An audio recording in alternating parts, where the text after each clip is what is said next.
Hello everyone, नमस्कार दोस्तों। Welcome to true IAS and PCS. Continue करते हैं अपनी पीएमएफआईएस मॉडर्न इंडियन हिस्ट्री की बुक की डिस्कशन को। जैसा कि आपको पता है, इस बुक को पैरेलली हम लोग साथ लेकर चल रहे हैं with vision IAS modern Indian history. लेकिन हमने जो बेस बना रखा है, सबसे पहले अपना पीएमएफआईएस मॉडर्न इंडियन हिस्ट्री को बना रखा है।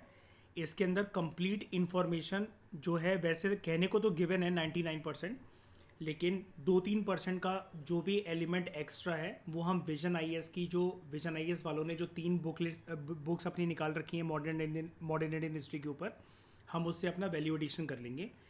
मॉडर्न इंडियन हिस्ट्री जो विजन आईएएस की है, सबसे पहले एक बात मैं क्लियर कर देना चाहता हूँ लेक्चर स्टार्ट होने से पहले। मुझे बहुत सारे आप लोगों के मेल्स, व्हाट्सएप पर मैसेजेस, टेलीग्राम पर मैसेजेस, इवन कमेंट सेक्शन में यूट्यूब पर बहुत सारी क्वेरीज आती हैं कि सर जो बुक लिस्ट आपने विजन आईएएस की बता रखी है मॉडर्न इंडिया की, वो सर हमें अमेज़न पे भी नहीं मिल रही है, फ्लिपकार्ट पे भी नहीं मिल रही है और बाज़ारों में भी अवेलेबल नहीं है। तो दोस्तों, वो आपको कहीं पर भी नहीं मिलेगी। मैंने जब स्मार्ट बोर्ड के सामने पहला लेक्चर लिया था इस सब्जेक्ट का, मैंने आपको पहले ही क्लियर कर दिया था ये वाली चीज़। विजन आईएएस की एक खुद की ऑर्डर करने की साइट है विजन आईएएस वालों की। वो बुक्स वो लोग बाज़ार में कभी रिलीज़ नहीं करेंगे, ना ही अमेज़न पे रिलीज़ करेंगे। आपको उनकी साइट से ऑर्डर करवानी पड़ेगी और लगभग उसकी कीमत 1200 से 1500 के आसपास है। 1000 से ऊपर की कीमत है। 3 बुक्स एक साथ आती हैं उसकी, ठीक है। आप चाहो तो पार्ट 1, पार्ट 2, पार्ट 3 भी ले सकते हो उसका। They are well written books. 6 से लेकर 12 तक की एनसीईआरटी वगैरह सब कुछ उसके अंदर कंपाइल्ड है। फाउंडेशन कोर्स वाले स्टूडेंट्स को चिंता करने की कोई भी नीड नहीं है, बिकॉज वो मैं पीडीएफ आप लोगों को तो ऐसे ही फ्री में दे दूंगा। लेकिन जितने लोग आप में से यूट्यूब पर मुझे देख रहे हैं फाउंडेशन कोर्स के स्टूडेंट्स नहीं हैं, तो अगर आप चाहो तो उसको परचेज़ कर सकते हो, ठीक है। दूसरी चीज़ ये है, आप में से काफ़ी सारे लोग मुझसे बोलते हो कि ये वाली पीडीएफ सर प्रोवाइड कर दो टेलीग्राम पर या कहीं पर भी। तो दोस्तों, बात ऐसी है कि यूट्यूब की पॉलिसीज़ जो हैं और पब्लिशर्स की जो पॉलिसीज़ जो हैं आज के टाइम में बहुत स्ट्रिक्ट हैं। फ्री में मैं कोई भी पीडीएफ पब्लिकली किसी भी चैनल पर नहीं डाल सकता हूँ, चाहे वो टेलीग्राम का प्लेटफॉर्म हो या कोई भी प्लेटफॉर्म हो। कॉपीराइट लग जाता है। फ्री की बुक लिस्ट देने के चक्कर में 1000 सब्सक्राइबर्स का मेरा जो टेलीग्राम चैनल है वो डिलीट हो चुका था पहले, और मुझे फ्रेश बनाना पड़ा था लास्ट ईयर। तो वो अगर आप फाउंडेशन कोर्स के स्टूडेंट हो तो ही मैं आपको प्राइवेटली प्रोवाइड कर सकता हूँ। टेलीग्राम पर किसी भी सब्जेक्ट की कोई भी फ्री में मैं बुक लिस्ट नहीं डाल सकता। मैं अभी एक सब्सक्रिप्शन बेसिस पर टेलीग्राम चैनल बनाऊंगा, जहाँ पर 21 रुपये पर मंथ के सब्सक्रिप्शन बेसिस पर आप उसमें एनरोल हो सकते हो। और जितनी यूपीएससी की बुक लिस्ट होती हैं किसी भी ऑथर की, लक्ष्मीकांत का 8th edition, PMFIAS environment, modern Indian history, general science, वो सारी आपको एक ही जगह पर मिल जाएंगी उस ग्रुप को। लेकिन आप फ्री में एक्सेस नहीं कर सकते हो, 21 रुपीज़ पर मंथ आपको देना पड़ेगा।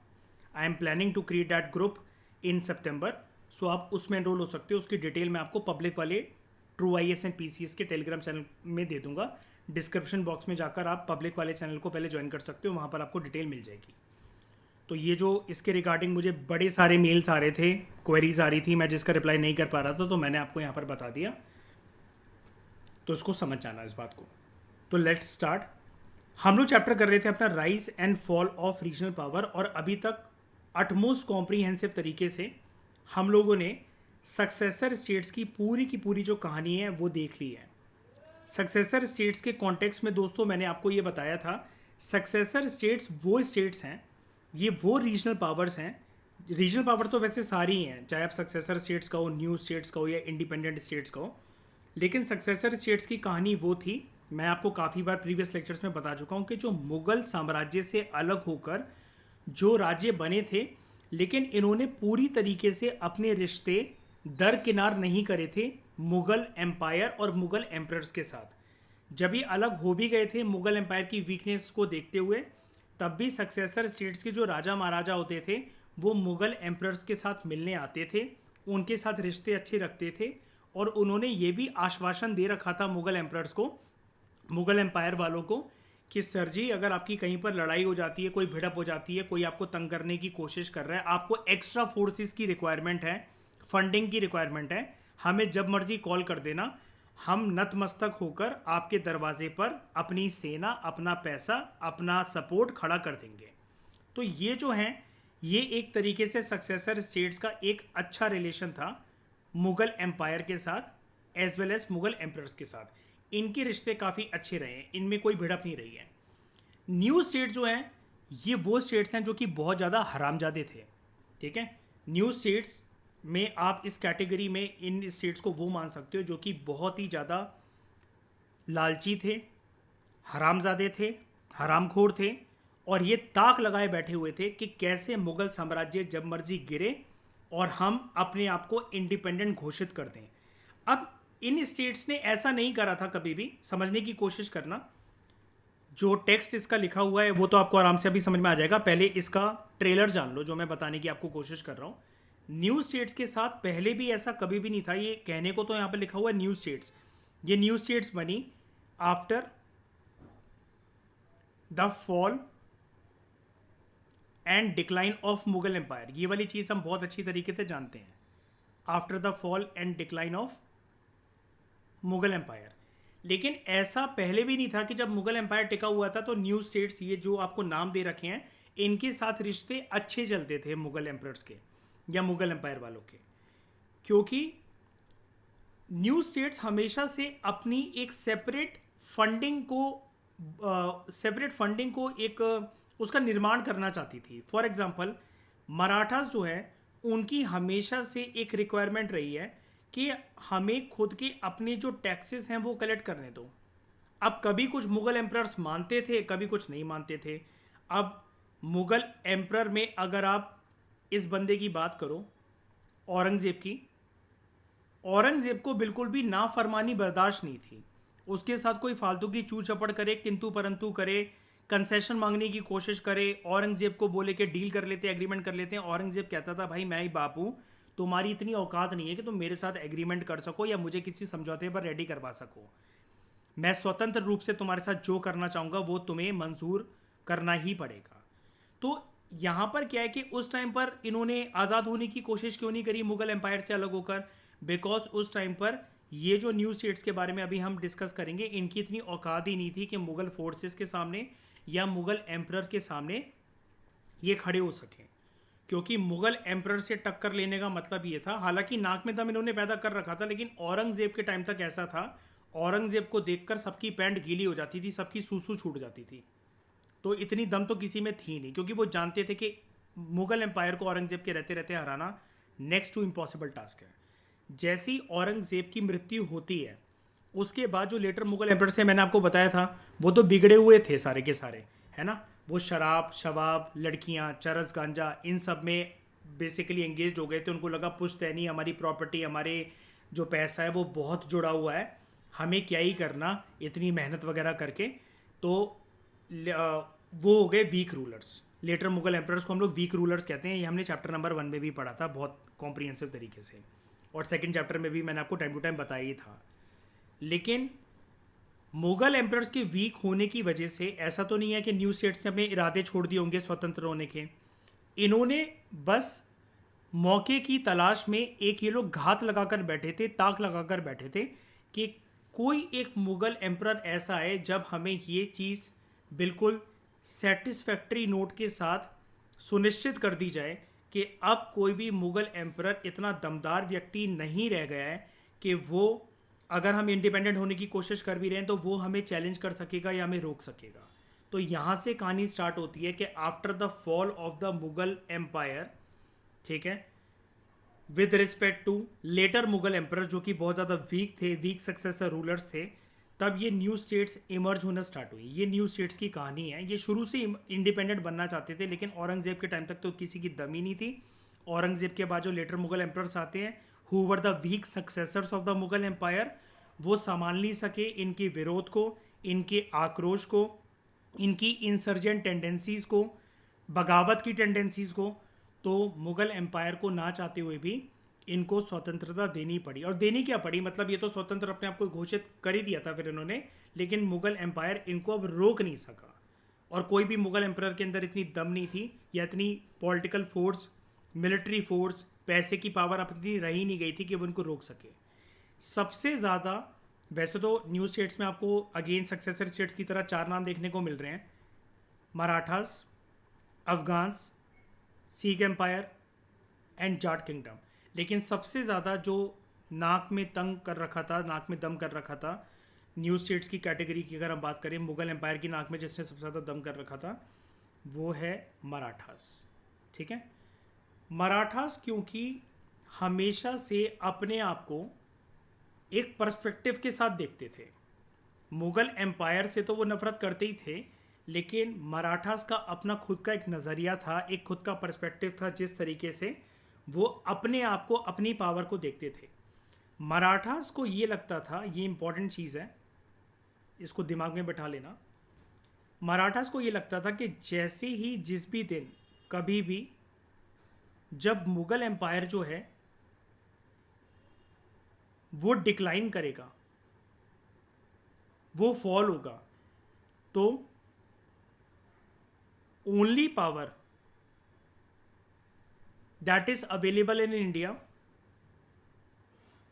टू रिप्लेस मुगल एम्पायर, वो मराठास अपने आप को ही देखते थे।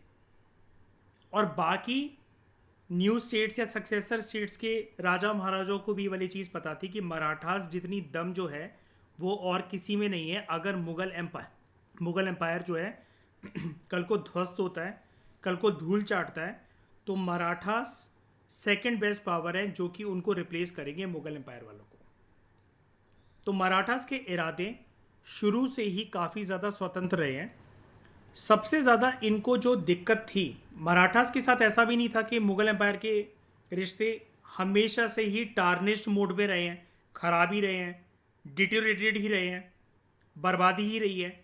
टाइम टू टाइम ऐसा होता था कि कुछ मराठा के जो सरदार थे, कुछ पेशवास थे, और मुगल साम्राज्य के तख्त पर बैठने वाले कुछ जो मुगल एम्परर्स थे, जो शासक थे, उन्होंने टाइम टू टाइम मराठास के साथ कुछ ना कुछ जो कंसेशंस वाले जो एग्रीमेंट्स होते थे, जो ट्रीटीज होती थी, उनको साइन करा है। मराठास को एक चीज़ जो हमेशा से चाहिए थी वो था टैक्सेस में concession with respect to two important taxes, that is chauth and sardeshmukhi, जिसके बारे में चैप्टर नंबर 1 में हमने कॉम्प्रिहेंसिव तरीके से पढ़ा था, और इस चैप्टर में भी दोबारा हम इसके बारे में अटमोस्ट कॉम्प्रिहेंसिव तरीके से थोड़ा सा और डिटेल में पढ़ेंगे। अब कुछ मुगल एम्परर जो थे वो उनको चौथ दे देते थे, लेकिन मना कर देते थे सरदेशमुखी नहीं दे पाएंगे। कुछ जो थे वो बोल देते थे सरदेशमुखी रख लो लेकिन चौथ नहीं दे पाएंगे। आगे चलकर जब लेटर मुगल एम्परर्स वीक हुए, उनको लगा यार मराठास के साथ भिड़ने का मतलब है अपनी पूरी ताकत, अपना पूरा टाइम जो है हमें डेविएट करना पड़ेगा, हम डिस्ट्रैक्ट होंगे, हम अपने साम्राज्य को अच्छे से चला नहीं पा रहे हैं, ऐसा मुगल एम्परर्स को लगा, लेटर मुगल एम्परर्स को लगा। तो उन्होंने फिर आगे चलकर कुछ लेटर मुगल एम्परर्स ने दोनों तरह के टैक्सेशन जो सिस्टम्स थे, जिसको मराठास बहुत सालों से डिमांड कर रहे थे, that is Chauth and sardeshmukhi, वो दोनों ही दे दिए थे। लेकिन उसके बाद भी मराठास के इरादे जो हैं वो एक जगह पर टिक गए हों, स्टेबलाइज हो गए हों। फिर उन्होंने आगे चलकर रिवोल्ट वगैरह, या फिर जो एक इंसर्जेंट वाली जो भावना है कि हमें अलग होना है, एक सेपरेट इंडिपेंडेंट किंगडम अपना बनाना है, इसको उन्होंने अपने इरादों को ठिकाने लगा दिया हो, ऐसा बिल्कुल भी नहीं था। उनके इरादे चाहे भले हिडन रूप से आप कह लो, लेकिन वो कायम थे कि उनको अलग होना है मुग़ल एम्पायर से, और बस वो एक ऐसे रूलर का वेट कर रहे थे कि एक ऐसा निकम्मा राजा आकर तख्त पर बैठे मुग़ल एम्पायर के फैमिली से, जो कि इतना वीक हो कि अगर हम कुछ भी स्टेप लेते हैं तो वो हमारा घंटा कुछ ना उखाड़ पाए। यहाँ से कहानी स्टार्ट होती है मराठास की। तो लेट्स स्टार्ट। सबसे पहले मैं आपको दिखा देता हूँ मराठा साम्राज्य कितना बड़ा था, हम इसको क्यों इम्पोर्टेंट मानते हैं। मुगल जो एम्पायर था, मैंने आपको बताया था, उसकी प्रेस्टीज डिक्लाइन हो गई थी। चैप्टर नंबर 1 के बारे में हमने इसके अंदर बात करी थी। एम्पायर से होते होते उसका जो अस्तित्व है वो प्रमोट होने की जगह डीमोट हो गया था। अब मराठा एम्पायर नहीं था, वो सिर्फ एक किंगडम रह गया था जो कि सिर्फ दिल्ली के इलाके तक सीमित था, और इनका जो घर परिवार रहता था, दिल्ली का जो लाल किला है, वो लोग वहाँ पर रहते थे, रेड फोर्ट के अंदर रहते थे। ठीक है, तभी तो आप आगे चलकर देखते हो, आपने पढ़ा होगा अपनी एनसीईआरटीज़ वगैरह में बचपन में, या जर्नली आप खुद से अगर पढ़ रहे हो तो आपने देखा होगा जब 1857 की क्रांति हुई थी, रिवोल्ट ऑफ 1857 हुआ था, तो जितने भी ये जो म्यूटिनियर्स और जो रेबिलियन करने वाले जो लोग थे, वो उस टाइम पर बहादुर शाह जफ़र टू से मिलने, जो कि लास्ट मुगल एम्परर था, उससे मिलने दिल्ली आए थे लाल किले के अंदर कि सर जी आप हमारे इस 1857 की क्रांति के लीडर बन जाओ।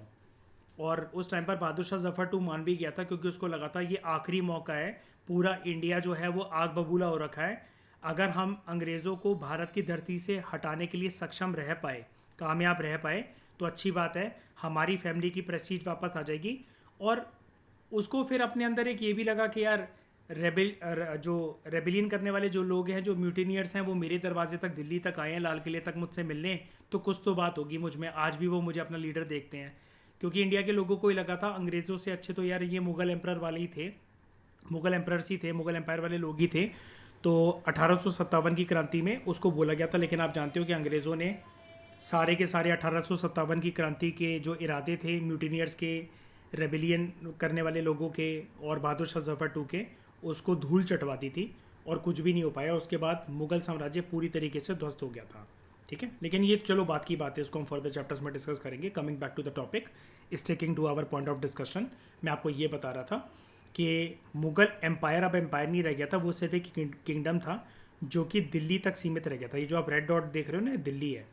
लेकिन वहीं पर अगर आप मराठा एम्पायर के मैप को एक बारी देखने की कोशिश करो, इसको एनालाइज करने की कोशिश करो, just see it's territorial extent, कि ये कितना बड़ा है, कहाँ तक फैला हुआ था, और ये क्यों ऐसी उम्मीद नहीं लगाते अपने आप से कि we are the second best power, कि अगर कल को मुगल एम्पायर डिक्लाइन होता है तो हम इस मुगल साम्राज्य को रिप्लेस करने में पूरी तरीके से सक्षम है।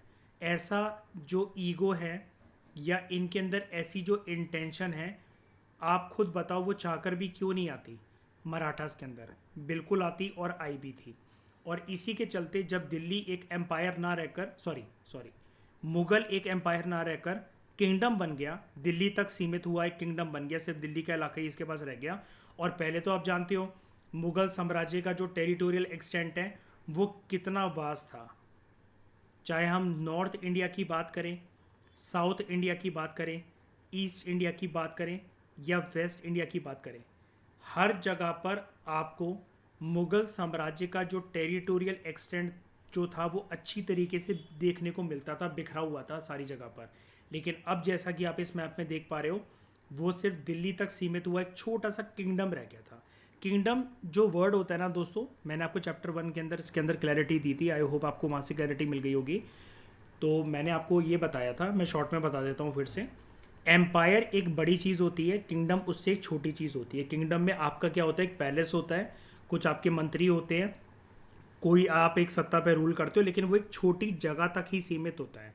एम्पायर आपका होता है कि जब आप टेरिटोरियल एक्सटेंशन में रूल करते हो, आपका जो जोग्राफिकल वास्टनेस है रूल करने की, जो आपका टेरिटोरियल एक्सटेंशन है वो फैला हुआ है काफ़ी दिशाओं के अंदर। ठीक है, जैसे एंशिएंट इंडियन हिस्ट्री में हम अशोका द ग्रेट की बात करते हैं ना, तो हम उसको चक्रवर्ती सम्राट क्यों कहते हैं, क्योंकि वो चारों दिशाओं का राजा था।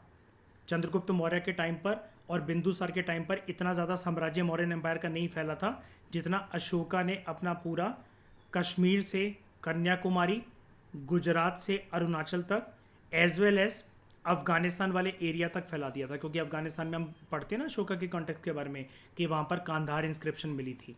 ठीक है, तो ये कहानी आप समझ गए होगे। अब हम चलते हैं मराठास के ऊपर। मराठास का थोड़ा सा बैकग्राउंड पहले डिस्कस करते हैं, फिर मराठास के इंटेंशंस के बारे में हम लोग अगले लेक्चर में बात करेंगे। इस लेक्चर में हम पहले मराठास का सेटअप जानते हैं।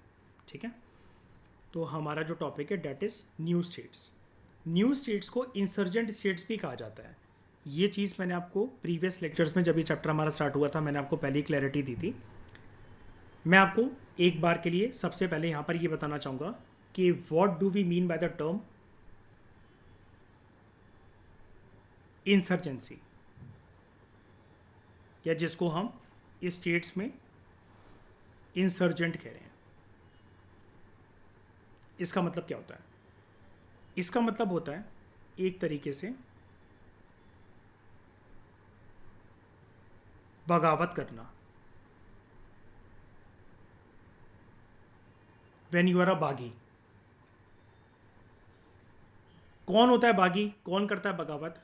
जो कि किसी एक बड़ी चीज का पहले तो एक पार्ट होता है, किसी बड़ी चीज का एक पार्ट होता है, यानी कि इस बड़ी चीज के अंदर ये छोटी चीज इसकी छत्र छाया के अंदर है।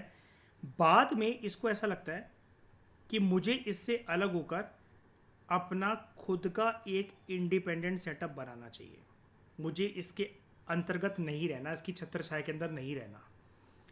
अब ये जो मैंने वर्ड बोला हिंदी के अंदर बगावत, बागी, इंसर्जेंट, इंसर्जेंसी, एक बात याद रखना, जब भी हम किसी स्टेट को इंसर्जेंट स्टेट कहते हैं तो यानी कि वो इंडिपेंडेंट होने की कोशिश तो कर रहे हैं, इस चीज में कोई शक वाली कोई बात ही नहीं है। लेकिन ये जो इंडिपेंडेंट होने की जो भूख है, this will never be a peaceful approach. It will always involve violence, rebellions, wars, fights, and सबसे इंपॉर्टेंट चीज रेगुलर कॉन्फ्लिक्ट्स। यानी कि आप सामने वाले को क्या समझ रहे हो, मुगल एम्पायर वालों को इन लोगों ने ये समझा कि मुगल एम्पायर, ध्यान से देखना, मुगल एम्पायर जो है इन्होंने ये देखा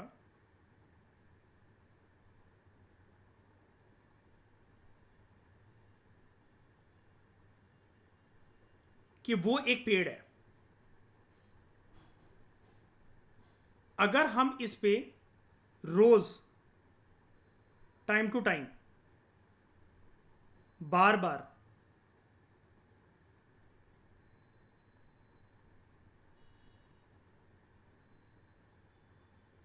अटैक करेंगे ना, एक दिन ये कमजोर हो जाएगा। जस्ट इमेजिन एक मोटा पेड़ है, आप और मुझ में से कोई भी इतना बलवान नहीं है कि एक दिन के अंदर उसको कोई गिरा सके। तो हम क्या करेंगे, मान लो हम रोज ना उसमें एक कुल्हाड़ी मारेंगे। मैंने रिया से बोला, ऋषिका से बोला, मेघा से बोला, मयूर से बोला, दिव्या से बोला, और खुद मैं रोज जाकर एक कुल्हाड़ी मारेंगे। एक दिन ऐसा आएगा कि जब सिर्फ मेघा के एक कुल्हाड़ी मारने की वजह से पूरा पेड़ गिर जाएगा। कहने का मतलब ये, आप समझने की कोशिश करो, जो मैं ये पेड़ का एग्जांपल देकर आपको समझा रहा हूँ। और ये पेड़ वाला एग्जांपल मैंने अभी आपको क्यों दिया, अभी मैं जब ये मराठा पावर को डिस्कस करवाना स्टार्ट कराऊंगा, मैं आपको एक मूवी का ट्रेलर दूंगा, बाजीराव मस्तानी का मूवी जो आई थी रणवीर सिंह और दीपिका पादुकोण की। उसके अंदर रणवीर सिंह, जो कि बाजीराव बल्लाड़ होता है, second Peshwa of the Maratha empire, जो रणवीर सिंह का किरदार जिसने निभाया है वो बाजीराव वन था, उसका दूसरा नाम था बाजीराव बल्लाड़। तो वो ये बोलता था कि मुगल साम्राज्य एक पेड़ है, उसकी जड़ पे हमें वार करना चाहिए। जड़ कमजोर होगी, खोखली हो जाएगी, वो पेड़ गिर जाएगा, और उसको रिप्लेस कर कर हम मराठास जो है वो सत्ता में बैठ जाएंगे, दिल्ली पर विराजमान हो जाएंगे, और वहां से हम पैन इंडिया, एंटायर इंडिया के ऊपर रूल कर सकेंगे। अब समझने की कोशिश करो इस चीज को, इनकी इंटेंशन क्या थी। मराठास जो थे वो ये जानते थे कि सिंगल एक वॉर के अंदर तो वो मुगल्स को रिप्लेस नहीं कर पाएंगे। अब वो ये जानते थे कि मुगल साम्राज्य वाले जो लोग हैं, जो मुगल एम्परर्स हैं, वो बहुत सारी चीज़ों से जूझ रहे हैं। किन किन चीज़ों से जूझ रहे हैं, एक तो वहाँ पर उनके खानदान के अंदर खुद चल रही है डिस्टर्बेंस। सत्ता में बैठेगा कौन, इनके बाप दादा आपस में ही लड़ते रहते हैं, एक दूसरे का मर्डर कर देते हैं, कभी बेटा बाप को जेल में बंद कर देता है, कभी कुछ हो जाता है। ये इन्होंने लगातार औरंगजेब शाहजहाँ के टाइम से ऑब्जर्व कर रखा है, डिस्टर्बेंस। फिर इन्होंने ये देखा कि बड़े सारे इनके जो और भी स्टेट्स हैं वो इंटरनल रेबिलियन करने में जुड़े हुए। जो अभी तक इंटरनल रेबिलियन में इसलिए बोल रहा हूँ कि इंटरनली अभी तक वो, जैसे मैंने यहाँ पर ये डॉट बनाई थी ना, इंटरनली वो मुगल एम्पायर की छत्र छाया के अंदर है। ये सारे स्टेट्स हैं, मान लो ये पिंक वाला जो गोला है ये मुगल एम्पायर है, छोटे छोटे जो डॉट्स हैं ये वो स्टेट्स हैं जो कि अभी तक मुगल साम्राज्य के साथ जुड़ी हुई हैं। तो मराठास ये देख रहे थे कि मुगल एम्पायर जो है वो डिस्टर्बेंस में उलझा हुआ है, इंटरनल रेबिलियन में उलझा हुआ है, फाइनेंस की बहुत ज़्यादा कमी है, ऊपर से आने वाली जनरेशन एक नंबर की निकम्मी है, हरामखोर लोग हैं, वीक सक्सेसर्स हैं जिनको हराम का खाने की आदत लग गई है। तो इन सारे फैक्टर्स के कॉम्बिनेशन के चलते वो ये जानते थे कि अगर हम एडिशनली इन पे अगर आक्रमण करेंगे, इन पे अगर वॉर वेज करेंगे, इनको अगर हम निश्ते नाबूद करने की कोशिश करेंगे, तो ऑलरेडी ऊपर से लेकर नीचे तक ये जो पेड़ है ये ऑलरेडी खोखला हो चुका है। अब जो इनकी जड़ है वो सिर्फ दिल्ली तक सीमित रह गई है। उस जड़ को हमें गिराना है, इस पेड़ की जड़ को गिराना है। और ये जो जड़ है ये दिल्ली है, जैसा कि मैंने अभी आपको ऊपर मैप में दिखाया था, जो कि अब मुगल एम्पायर एक एम्पायर ना रहते हुए सिर्फ एक किंगडम तक बनकर सीमित रह गया है। ठीक है, तो अब इनकी इंटेंशन ये थी। अब इनकी साइकोलॉजी को समझने की कोशिश करना, मराठास ने क्या सोचा।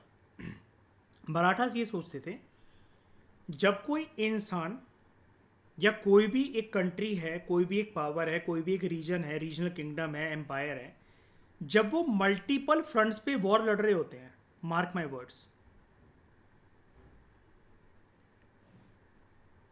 मल्टीपल फ्रंट्स पे जब कोई वॉर लड़ रहा होता है, तब वो हर जगह से सिचुएशन को हैंडल करने में असक्षम होता है, असमर्थ होता है। और उसका रिजल्ट क्या निकलता है कि सामने वाली पार्टी अगर मल्टीपल फ्रंट के वॉर लड़ रही है, जब वो सिचुएशन को हैंडल करने में असमर्थ और असक्षम है, तो उसका कोलैप्स होना लाजमी है। आप मुझे खुद एक बात बताओ, मान लो मिनट गॉड डू सो, एक एग्जांपल के लिए बता रहा हूं मैं, कोई भी एक स्टूडेंट हो जो कि किसी एग्जाम की तैयारी कर रहा है, उसके घर में मम्मी पापा की कलेश चलती रहती है, जॉइंट फैमिली की डिस्टर्बेंस है, उसको कोई सपोर्ट नहीं करता उस एग्जाम के लिए, ठीक है, उसके पास कोई बैठने की जगह नहीं है प्रॉपर तरीके से शांति में पढ़ने के लिए, उसके ऊपर रिस्पॉन्सिबिलिटी के घर के कामों में हाथ बंटवाना है। तो आप पर्सन को समझ पा रहे हो ना कि उसका मानसिक तनाव किस स्तर पर होगा। और उसके ऊपर अगर एक एडिशनल प्रेशर अगर आ जाए तो वो पर्सन कोलैप्स कर जाएगा, या तो चीख चीख कर चिल्ला चिल्ला कर तोड़ा फोड़ी करने लग जाएगा, या वो पर्सन रोने बैठ जाएगा और अपने आप से हार मानकर विड्रॉ कर लेगा जो भी उसने जीवन का मकसद बनाया होगा, एम बनाया होगा उस चीज़ से। सिमिलरली मराठास जो थे वो पहले अपना होमवर्क करना चाहते थे।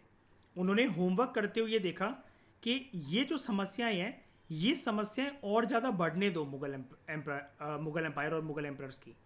जैसे जैसे समस्याएं बढ़ेंगी, मुगल एम्पायर और एम्परर्स और ज़्यादा उलझनों में उलझेंगे, ठीक है। और ऊपर से फिर हम उनके ऊपर कन्फ्लिक्ट और वॉर जो है वो वेज करेंगे, उनको कॉन्फ्लिक्ट्स में उलझाएंगे, उनके साथ लड़ेंगे और रेबिलियन करेंगे, वॉयलेंस में उलझाएंगे, और धीरे धीरे करते करते वो कोलैप्स हो जाएगा मुगल एम्पायर पूरा का पूरा, और हम उसको रिप्लेस कर कर दिल्ली के तख्त पर बैठ जाएंगे। ये इनकी मंशा थी, ये इनकी मनोकामना थी, ऐसा ये सोचते थे। ये इनकी साइकोलॉजी का कोर एम है। इसको, इन सब बातों को समझना पहले ज़्यादा ज़रूरी है as compare to directly books के ऊपर रिलाई करना क्वेश्चंस, क्योंकि कभी कभार अगर एनालिटिकल नेचर के आ गए तो आप समझ ही नहीं पाओगे, क्योंकि आपको ये लगेगा कि इंसर्जेंट स्टेट्स की कहानी भी शायद से सक्सेसर स्टेट्स की कहानी जैसी होती है। नहीं, इतना ज़्यादा दिमाग लगाना, इतना ज़्यादा होमवर्क करना क्या सक्सेसर स्टेट में से किसी ने करा था क्या? अवध वगैरह ने करा था क्या? बिल्कुल भी नहीं करा था, क्योंकि वो तो अच्छे रिश्ते रखना चाहते थे मुगल एम्परर्स के साथ, मुगल एम्पायर के साथ। लेकिन यहाँ पर ऐसा सीन नहीं है। तो अगर हम इन सक्सेसर स्टेट्स के कॉन्टेक्स्ट में अपनी डिस्कशन को आगे बढ़ाएं, मैंने आपको इंसर्जेंट स्टेट्स का मतलब भी बता दिया, और ये न्यू स्टेट्स के अंदर मैंने आपको मराठास की जो मानसिकता थी उसके बारे में भी बता दिया। तो सक्सेसर स्टेट्स में कुछ जो प्रोमिनेंट 4 नाम आते हैं वो आते हैं, एक तो मराठास के, अफगान के, जाटों के, और सिख एम्पायर या पंजाब साइड का जो पूरा का पूरा रीजनल किंगडम था। यहाँ पर ये जो स्टेट्स इमर्ज हुई, ये मैंने आपको बताया, देखो लाइन मैंने लिखी हुई है, it did not emerge as a result of peaceful approach. यहाँ पर जो था, they emerge as a product या as a result of rebellion against Mughal authority. अब ये जो स्टेट्स हैं, इनमें से 3 मराठास, अफगान और जाट स्टेट्स, ये जब अलग होती हैं तो इन्होंने जो मुगल एम्पायर को वीक करने के पीछे जो अपना पूरा का पूरा षड्यंत्र जो रचा, या फिर ये जो एक राइट टाइम का जो वेट कर रहे थे, ये इनको मौका मिला जब इनके स्टेट्स के अंदर पॉपुलर मूवमेंट्स स्टार्ट हुई पीजेंट इंसर्जेंसी की, यानी कि जो पूरी की पूरी जो कहानी स्टार्ट हुई, जो मुद्दा स्टार्ट हुआ, वो छोटे और मझले किसानों का था। पीजेंट कौन होते हैं? Poor and marginal farmers. ठीक है, उन्होंने बगावत करना स्टार्ट करी, और ये बगावत तो आप जानते ही हो, इसमें कुछ ज़्यादा डिस्कस करने वाली बात नहीं है। पीजेंट इंसर्जेंसी हमेशा क्यों होती थी मुगल एम्पायर के अंदर? Due to high rate of taxes, या फिर जब उनका क्रॉप फेलियर होता था और उसके बाद मुगल साम्राज्य वाले उनको सपोर्ट नहीं देते थे, या फिर पीजेंट से रेगुलर इनकम जो है वो डिमांड करी जाती थी। और लास्ट फैक्टर यहाँ पर आता है, जो उनके ऊपर प्रेशर पुट करा जाता था, किसके द्वारा? जमींदार्स के द्वारा, जिसकी वजह से हालात जो थे पीजेंट्स के, वो बद से बदतर हो जाते थे। तो उन्होंने सोचा भाई अब तो आर पार की लड़ाई हो ही जाए इस बारी, या तो हम मरेंगे या तो मुगल एम्पायर वालों को निश्चय नाबूद करेंगे। और ये जो पीजेंट इंसर्जेंसी इमर्ज हुई as a form of popular movements in various states like Maratha, Afghan and Jat, धीरे धीरे कर कर इनकी हिम्मत, इनके हौसले और इनके पास जो सपोर्ट आया वो इतना ज़्यादा आया कि मुगल एम्पायर की अब ये औकात रह गई थी, मुगल तख्त पर बैठने वाले मुगल एम्परर्स की अब इतनी भी औकात नहीं बची थी कि वो ऐसी छोटी मोटी पीजेंट इंसर्जेंसी को रोक सकें। क्योंकि अब वो मुगल एम्पायर के दरवाजे पर आकर ये जो इंसर्जेंसी है, जो मूवमेंट्स खड़ी हुई थी, ये छोटी मोटी नहीं थी, क्योंकि पहले की तरह अब औरंगजेब जैसे पावरफुल रूलर्स रह ही नहीं गए थे जो कि मुगल तख्त को, मुगल एम्पायर को संभाल सके। मैंने जैसा कि आपको बताया, आने वाले औरंगज़ेब के बाद के जो मुग़ल एम्परर्स हैं, वो जो थे वो मदिरा, शराब, शवाब, ये सब में डूबे रहते थे, और वो अपनी पुश्तैनी जो प्रॉपर्टी थी, जो पैसा था, उसको एंजॉय करना पसंद करते थे। और जो भी कोई रेबिलियन कर रहा है तो वो उनके मिनिस्टर्स वगैरह उनको समझाते थे कि हमें उनको रोकना चाहिए, बगावत नहीं होने देनी चाहिए, हमारा जो एरिया है वो कोलैप्स कर जाएगा, हमारा एरिया श्रिंक हो जाएगा। लेकिन उनके कुछ पल्ले ही नहीं पड़ता था। ठीक है, अब हम बेसिक तरीके से जानते हैं मराठा पावर का पहले तो आगमन कैसे हुआ, फिर उसका पतन कैसे होता है, rise and fall of the Maratha empire.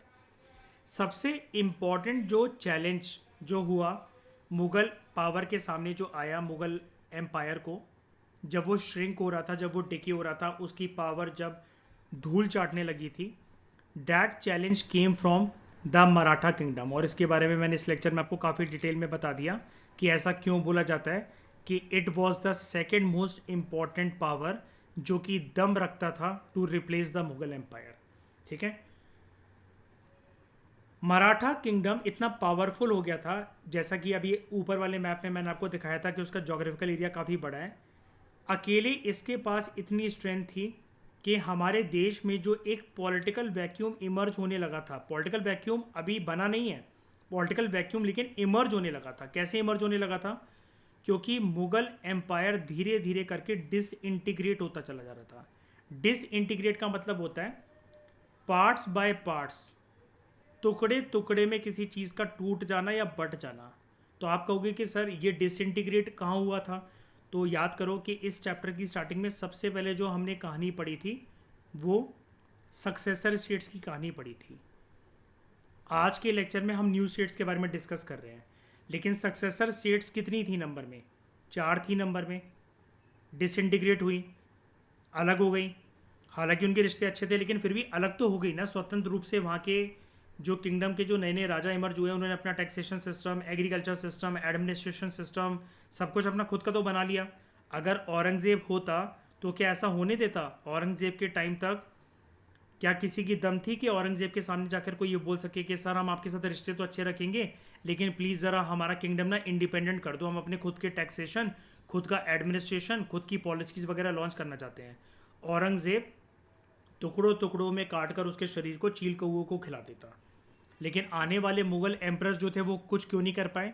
क्योंकि उनको पता था लड़ने झगड़ने का कोई मतलब ही नहीं है, जिनको जाना है छोड़कर मुग़ल एम्पायर को वो जाओ, हम फालतू में बचा कुचा तिजोरी में पैसा है, बची कुची आर्मी है, हम क्यों फालतू में लड़ाई झगड़ा करके थोड़ी बहुत जो पैसा है वो लड़कियों को नचाने के काम आ जाता है, अय्याशी करने के काम आ जाता है, चरस गांजा पीने के काम आ जाता है, रात को हम हुक्का लगा लेते हैं बैठकर। तो हम क्यों बेसिकली अपनी अय्याशी के ऊपर पाबंदी लगाएं। फिर जो बंदियां डांस करने आएंगी चिकनी चमेली पर बेडरूम में, तो उनको भी तो सोने की अशरफी और मोहरें देनी पड़ेंगी, फिर उनके लिए पैसा कहाँ से आएगा। इस हद तक इनकी आत्मा मर चुकी थी। और ये जो मैं बातें कह रहा हूँ ये मैं मजाक में नहीं कह रहा हूँ, जेन्युइनली लेटर मुगल एम्परर्स इतने अय्याश हो चुके थे। एक टाइम था बाबर का। बाबर जब फर्स्ट बैटल ऑफ पानीपत लड़ने जाता है, ठीक है, इब्राहिम लोदी के साथ, उससे कुछ दिन पहले तक उसने अपने सैनिकों के ऊपर एक पाबंदी लगा दी थी कि आप अपने शिविर में अपने अलग अलग रूम्स में रात को बीवियों के साथ नहीं सो सकते हो। आपको किसी भी तरीके की अय्याशी से दूर रहना है। आपका टोटल फोकस वॉर पे होना चाहिए, जीतने पे होना चाहिए। और एक लेटर मुगल एम्परर्स हैं जो कि सैनिकों के ऊपर पाबंदियां तो छोड़ो, अपने ऊपर ही संयम नहीं है किसी चीज़ का। तो ऑब्वियस ही बात है, उसका फ़ायदा तो कोई ना कोई घात लगाए ताक लगाए, इतिहास में हर कोई बैठा ही रहता है आपके एम्पायर को गिराने के लिए। आप अशोका को देख लो, या ये तो फिर भी मॉडर्न इंडियन हिस्ट्री, आप एंशंट इंडियन हिस्ट्री में जाकर अशोका को देख लो। अशोका ने कितने अच्छे इंटेंशन के साथ बुद्धिज़्म को अपनाया।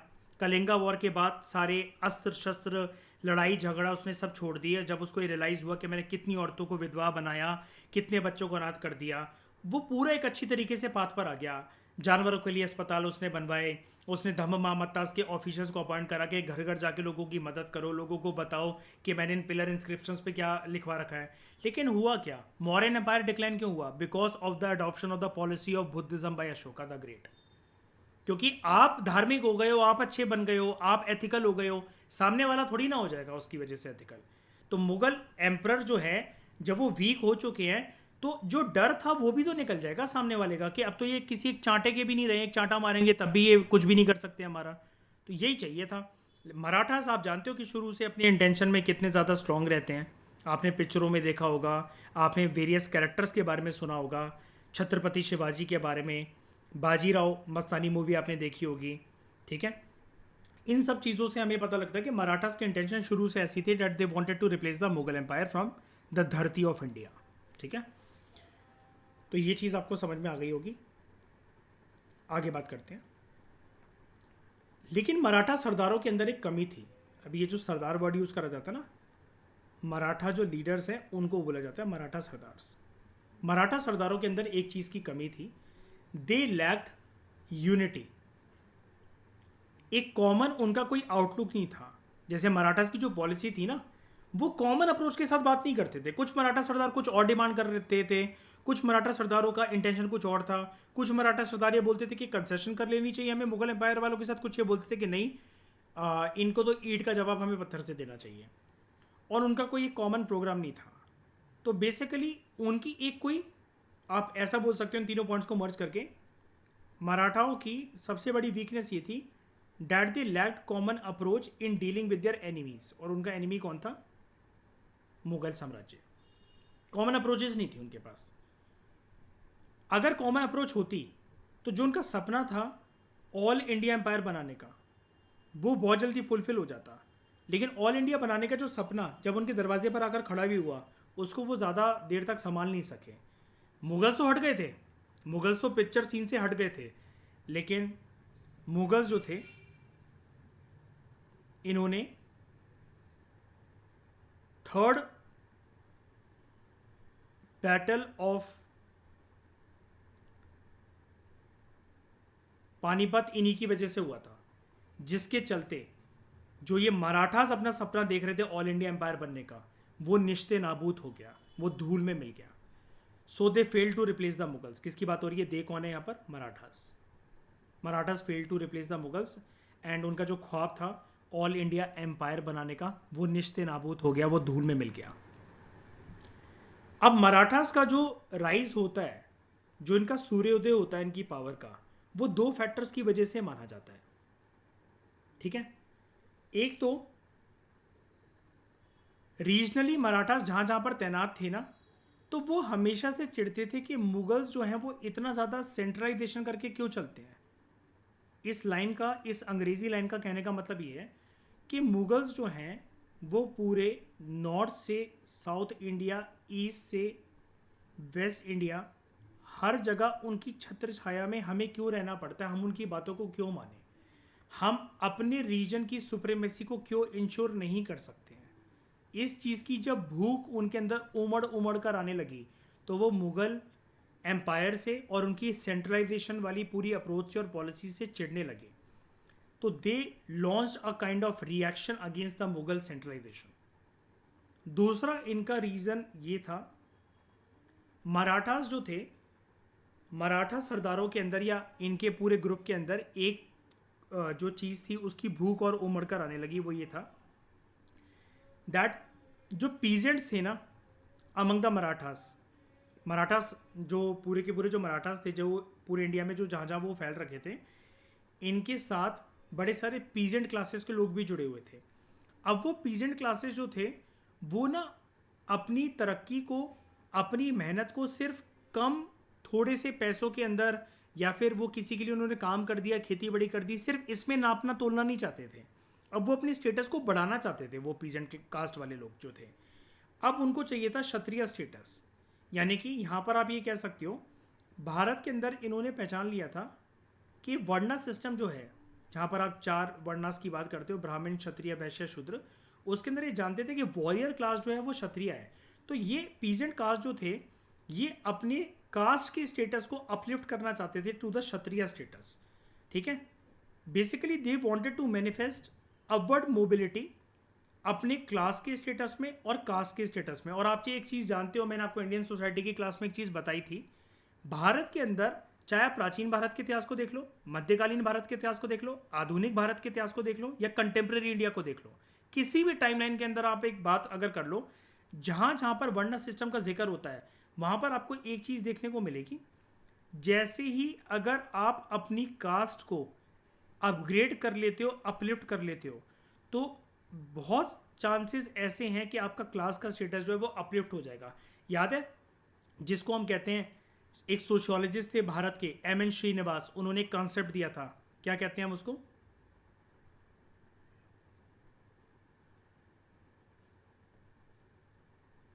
संस्कृताइजेशन। संस्कृताइजेशन के अंदर क्या होता है, मान लो कि ये आपका घर परिवार है, आप लोग एक गांव के अंदर जो है वो शूद्र हो,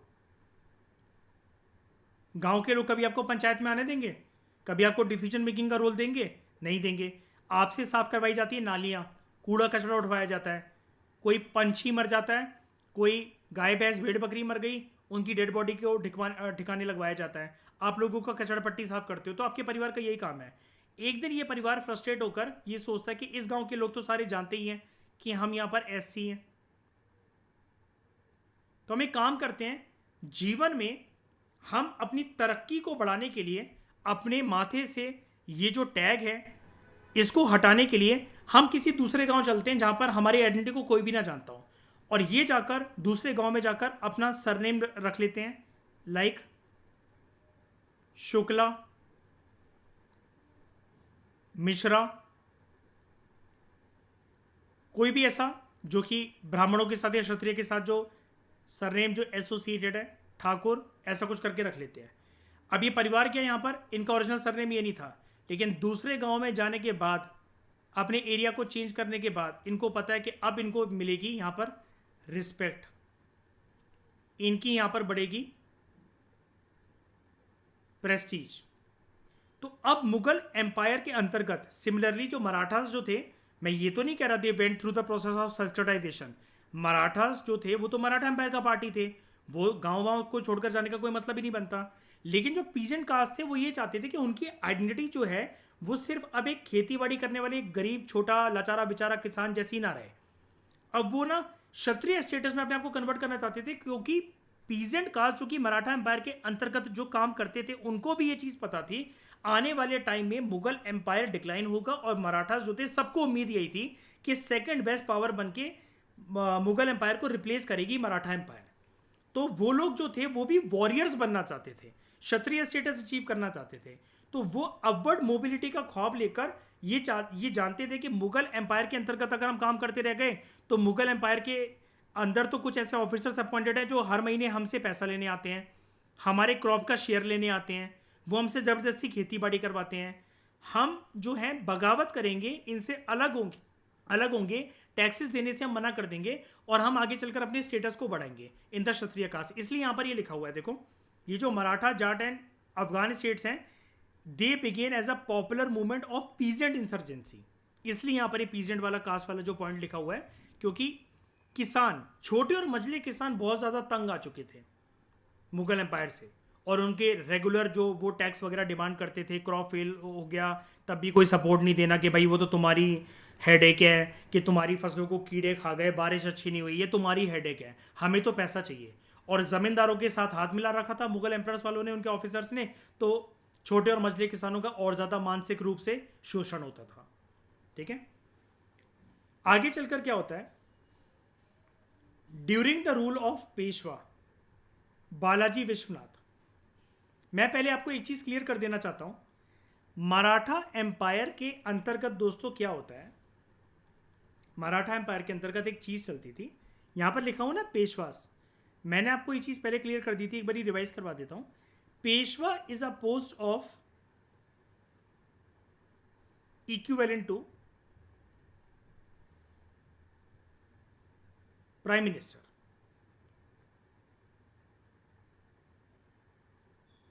ये पीएम होते थे एक तरीके से मराठा एम्पायर के, जो भी पेशवा बनेगा वो पीएम है। लेकिन यहां पर पेशवा से पहले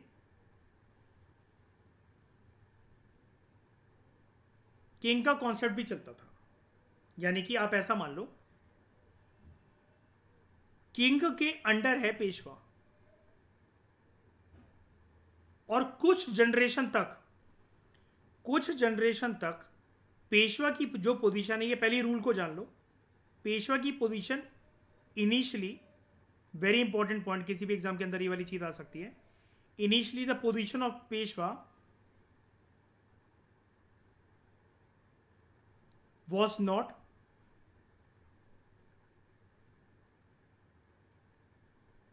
हेरिडिटरी, यानी कि किसी के दादाजी पेशवा थे तो उसका फिर बेटा पेशवा बनेगा, फिर उसका बेटा पेशवा बनेगा, ऐसा नहीं था पेशवा की पोजीशन के अंदर। पेशवा की जो पोस्ट है वो आपको काबिलियत के बेसिस पर दी जाएगी।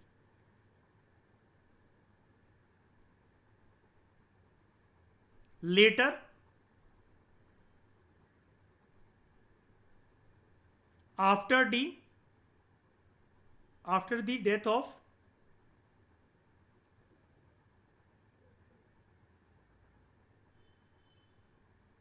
Bajirao I. And who was this Bajirao I?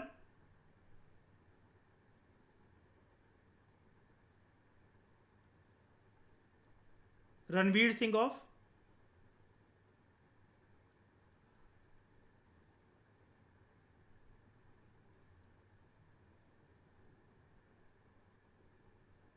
Bajirao Mastani movie. इसकी डेथ के बाद द पोस्ट बिकेम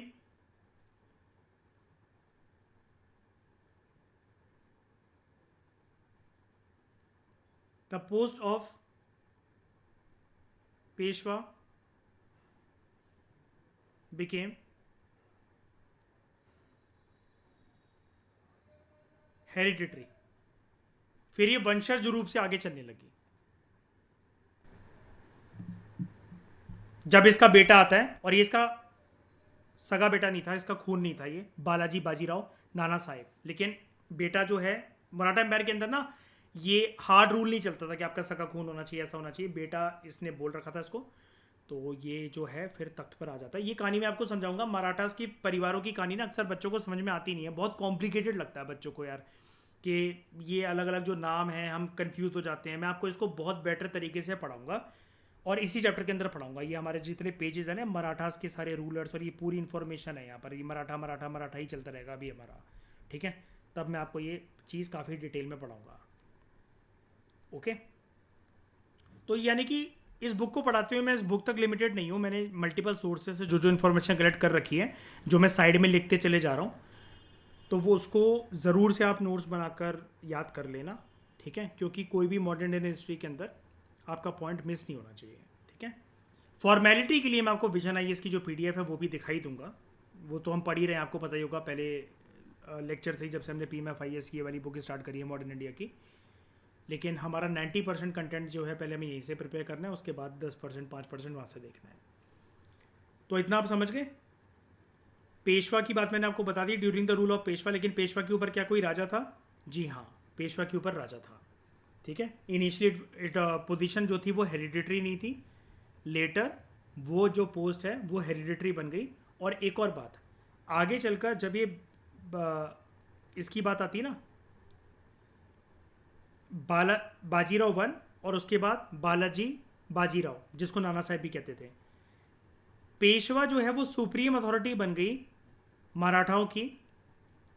आगे चलकर ये भी होगा कि किंग का कॉन्सेप्ट खत्म हो गया था मराठा एम्पायर के अंतर्गत, किंग का कॉन्सेप्ट खत्म हो गया था। तो during the rule of Peshwa Balaji Vishwanath उस मूवी के अंदर जो रणवीर सिंह है उसके पापा थे।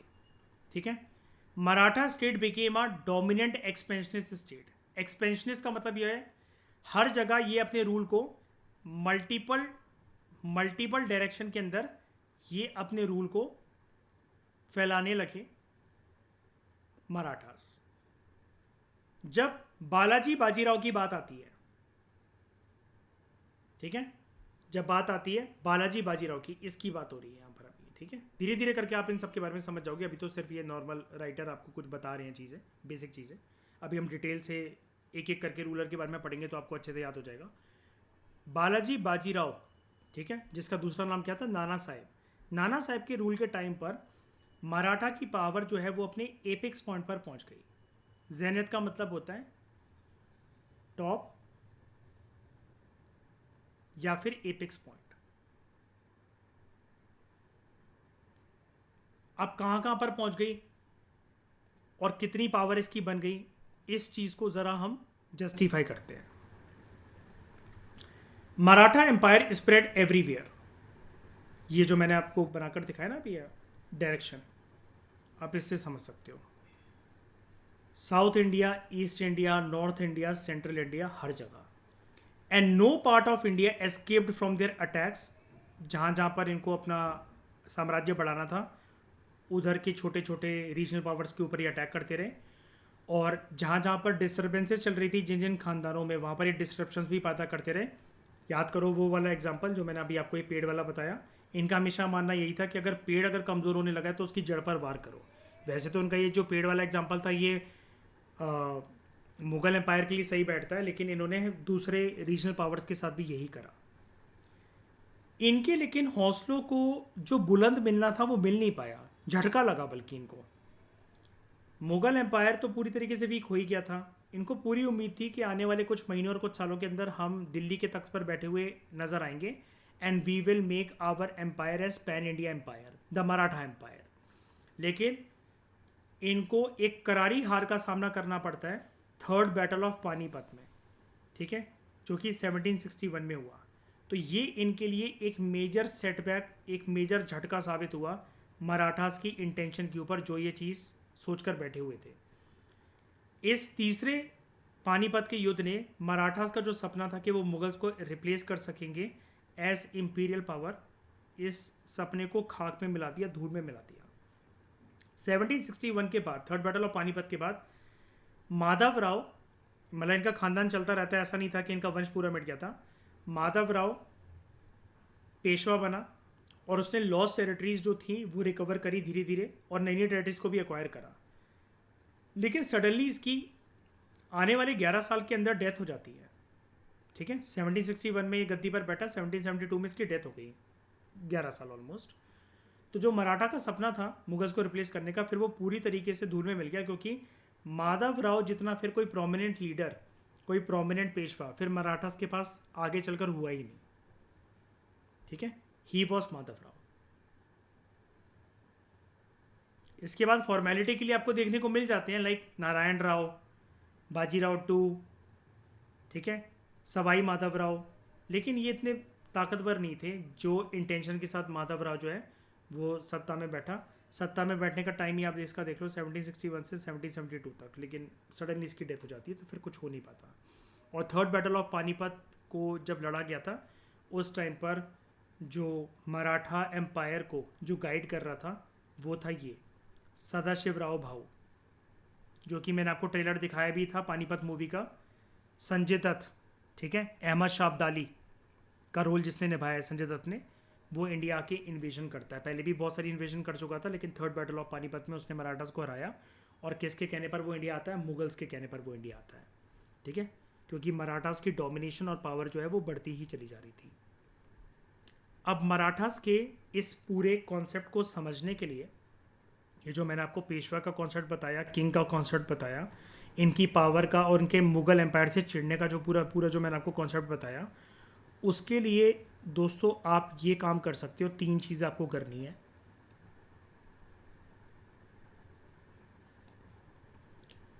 सबसे पहले तो दोस्तों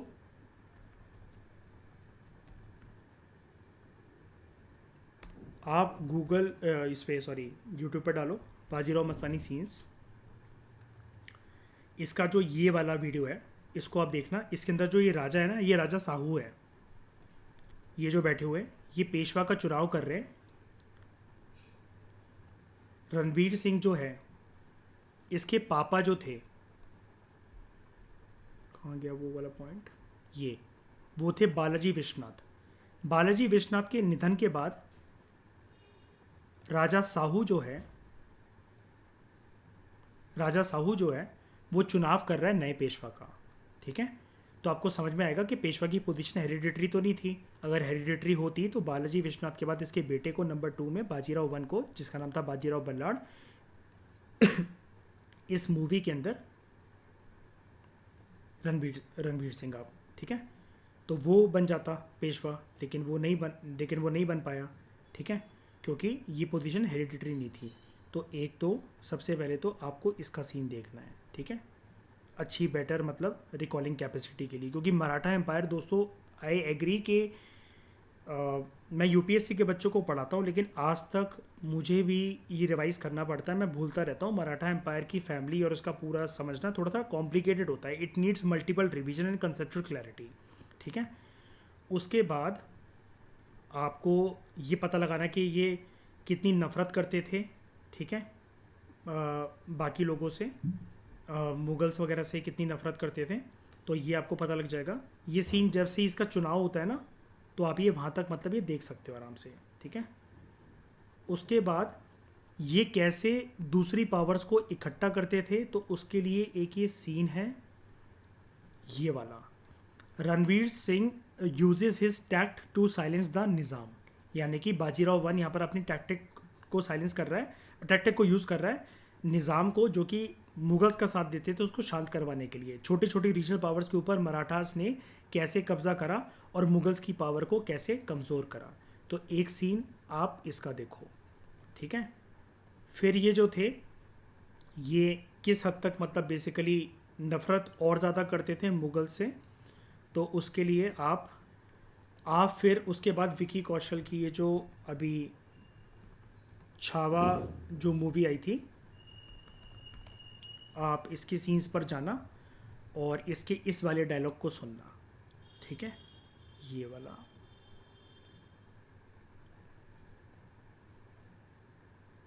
तो आपको ये पता लगेगा इससे, जब छावा मोनोलॉग, इसके डायलॉग को सुनना तो आपको ये पता लगेगा ये कितनी नफ़रत करता था। और ये औरंगज़ेब का टाइम था। ठीक है, और स्मार्ट बोर्ड पर चलाकर मैंने आपको पानीपत का ट्रेलर तो दिखाई दिया था PMFIS की, ये इस प्लेलिस्ट में चैप्टर नंबर 1 में। लेकिन फिर भी आप में से जो लोग इसको एक बारी फिर से देखना चाहते हैं बेटर क्लैरिटी के लिए, तो आप पानीपत पे जाओ, पानीपत मूवी ट्रेलर ऐसा करके जाओ, और उसके बाद ये वाला जो इसका रिलायंस एंटरटेनमेंट, ये वाला जो इसका ट्रेलर है आप इसको देखो। इसके अंदर ये जो संजय दत्त का जो रोल है, ये अहमद शाह अब्दाली का आपको रोल यहाँ पर देखने को मिलेगा। ठीक है, आप इसको देखो तो आपको यहाँ से ये जो हम पॉइंट पढ़ रहे थे ना कि थर्ड बैटल ऑफ पानीपत के बाद जो मराठास की जो इंटेंशन थी वो खाक में मिल गई। और मैंने आपको ये भी बताया ये सदाशिव राव भाऊ जो था यहाँ पर, ये जो था, तो ये आपको यहाँ पर ये जो निकम्मा एक्टर है अर्जुन कपूर, ये यहाँ पर आपको देखने को मिलेगा। बस आपको इसका ट्रेलर ही देखना है। अर्जुन कपूर की मूवी देखने लायक मतलब टाइम वेस्ट करना, तो ये आप यहाँ से ट्रेलर में देख सकते हो उसको। और मैंने आपको ये वैसे भी पहले ही दिखा दिया था कोहिनूर वाली बात जब हमने करी थी। ठीक है, और इसको बुलाने का ये जो काम करता है इंडिया, ठीक है, अहमद शाह अब्दाली को, ये करता है ये मुगल एम्पायर वालों ने ये वाला काम करा था। इसके बारे में हम पहले भी चैप्टर 1 के अंदर काफ़ी डिटेल में डिस्कस कर चुके हैं। जब मुगल एम्पायर वाले लोग ये कहते हैं, पूछते हैं, अपने दरबार में डिस्कस कर रहे होते हैं, क्या मराठास का सामना करने के लिए कोई भी एक मेजर पावर नहीं रह गई है क्या, हम कुछ नहीं कर सकते क्या, तब इसका मंत्री मुगल एम्परर जो यहाँ पर होता है सुझाव देता है कि एक बंदा है जो आपका काम यहाँ पर आसानी से कर सकता है, डैट इज़ अहमद शाह अब्दाली को आप बुला लो। वो पहले भी आ चुका था इंडिया, काफ़ी बार उसने इन्वेजन करी है, और अहमद शाह अब्दाली को सपोर्ट करने वाले फ्री अवध वगैरह के जो नवाब होते हैं, ठीक है, सिराजुद्दौला वगैरह, ये उसका साथ देते हैं। तो एक बार आप इस ट्रेलर को देख लोगे तो आपको ये जो आने वाले क्लासेस के अंदर जो मैं पढ़ाने वाला हूँ मराठास के बारे में, 1% भी कॉम्प्लिकेटेड कुछ भी नहीं रह जाएगा आपके लिए। आप ये बस ये 4 सीन्स को देख लो, ठीक है, आपको पूरी कंसेप्चुअल क्लैरिटी मिल जाएगी, आपका बेस बहुत प्यारे तरीके से प्रिपेयर हो जाएगा। आई होप आपको अच्छे से समझ में आया होगा ये लेक्चर। इस डिस्कशन में दोस्तों फिलहाल इतना ही। Thank you very much for discussion.